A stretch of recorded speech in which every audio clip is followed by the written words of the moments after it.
దళితుల పెన్నిదైనటువంటి డాక్టర్ బాబాసాహెబ్ అంబేద్కర్ను రెండు పార్లమెంటులో అవమానపరిచే విధంగా బీజేపీ ప్రభుత్వం యొక్క పెద్ద మనిషి అయినటువంటి అమిత్ షా చాలా తీవ్రమైనటువంటి పదజాలంగా హేళనగా మాట్లాడడాన్ని సీరియస్గా ఇవాళ గోదావరి కల్లో ఉన్నటువంటి దళిత విప్లవ ప్రజా సంఘాలన్నీ కూడా తీవ్రంగా ఖండిస్తున్నాయి.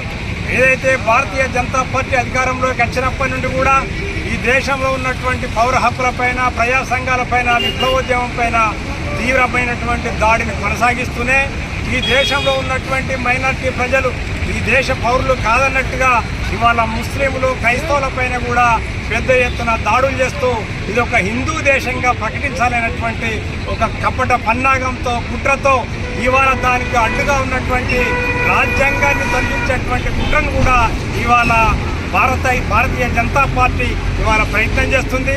ఆ ప్రయత్నంలో భాగమే నిన్న నిండు సభలో మాట్లాడినటువంటి అమిత్ షా వ్యాఖ్యలు. కనుక ఈ వ్యాఖ్యలన్నీ కూడా తీవ్రంగా ఇవాళ భారతదేశంలో ఉన్నటువంటి ప్రజలందరూ కూడా వ్యతిరేకించాల్సినటువంటి అవసరం ఉంది.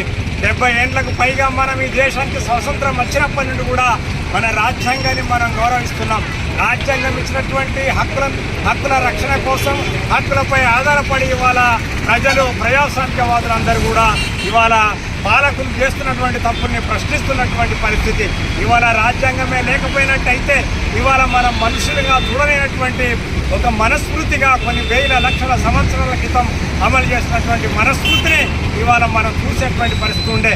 కనుక ఈ రాజ్యాంగాన్ని తొలగించడం ద్వారా ఇవాళ భారతీయ జనతా పార్టీ మొత్తం ప్రజలపైన ఒక రకమైనటువంటి దాడిని ఇవాళ ప్రవేశపెట్టింది. దీన్ని సిపిఐఎంఎల్ న్యూ డెమోక్రసీ పార్టీ తీవ్రంగా ఖండిస్తుంది.